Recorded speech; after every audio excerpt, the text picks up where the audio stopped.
This is tour guide Nosson Shulman. Let's take a virtual tour in Israel together. This week, we visit a special holy site, the biblical house of the Shunamite Woman, where miracles regularly occur even today. This site is so off the beaten track that most tour guides and Israeli geographical experts are not even aware of it, and little information can be found online. With that being said, let's explore this wondrous location together. The house of the Shunamite Woman is located in the Arab-Israeli village of Sulam. Originally built many millennia ago during the Canaanite period, it was called Shunam. According to ancient Egyptian documents, in the mid-15th century BCE, this town was captured by Pharaoh Thutmose III on his successful conquest of Israel. He allowed the Canaanite city-state kings to retain their rulership as long as they pledged loyalty to their Egyptian overlords. This beautiful town is mentioned several times in the Bible. For example, you are currently standing in the place where King Saul and his troops were encamped when they went to battle against the Philistines at Mount Gilboa.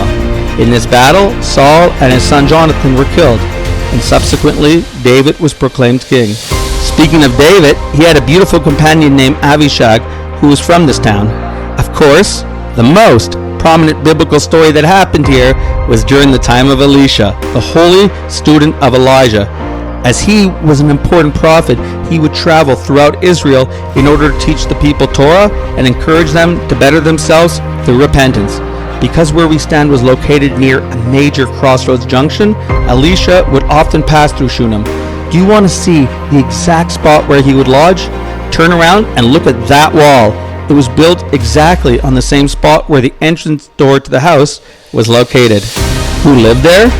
According to the Book of Kings, it belonged to a wealthy and pious woman who lived with her husband. Unfortunately, she didn't have children, which to a Torah-observant Jewish woman would have been a most devastating feeling. She was a God-fearing woman who excelled in the Torah commandment of providing for and hosting guests in her home. Anytime Elisha passed by, she would invite him in for a meal. Because the prophet was often in the area, and because he was a man of God, she asked her husband to build a new place in the house where he could also sleep while in town.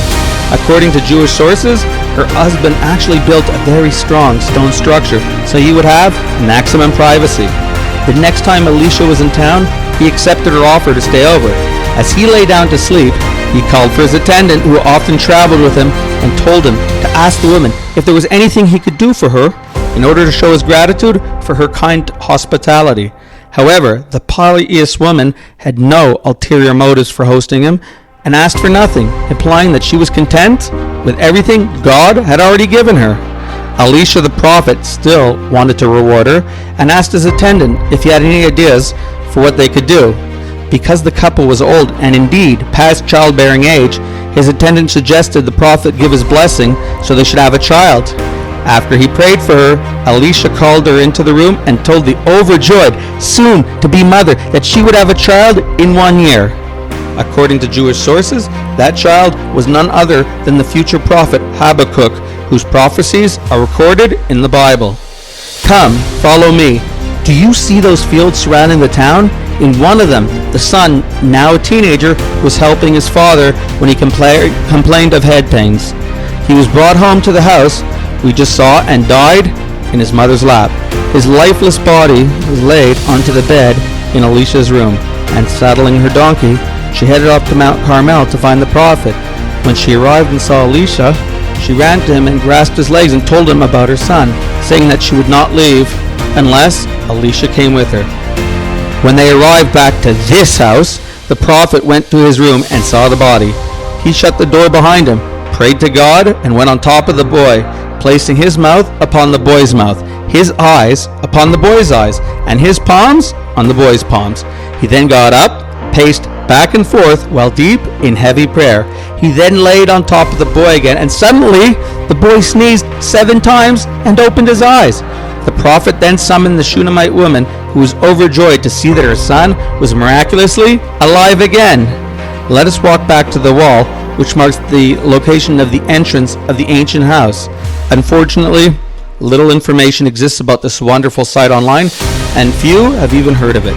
However, it was well known to Rabbi Chaim Kanievsky, of blessed memory, who is one of the leading tourist sages of our generation. His father, the Stipler Gaon, of blessed memory, a major tourist sage of the previous generation, had told him that due to the miracles that took place here, this site was still very much infused with holiness and an opportune place to pray for children. Subsequently, Rabbi Kanievsky led a delegation of childless couples, all of whom doctors had said there was no hope for them to have children. And he brought them here for intense prayers. Within a short time, almost all the women who were there became pregnant.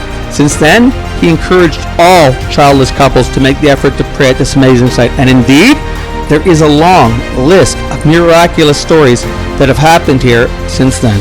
In addition, a yeshiva, which is an academy of advanced Torah and Talmudic studies, was established nearby. For more information on how you can tour Israel's off-the-beaten-track biblical sites like the House of the Shunamite Woman, visit guidedtoursofisrael.com. This is tour guide Nosson Shulman for your INTR Exploring Israel virtual tours. Look us up at guidedtoursofisrael.com.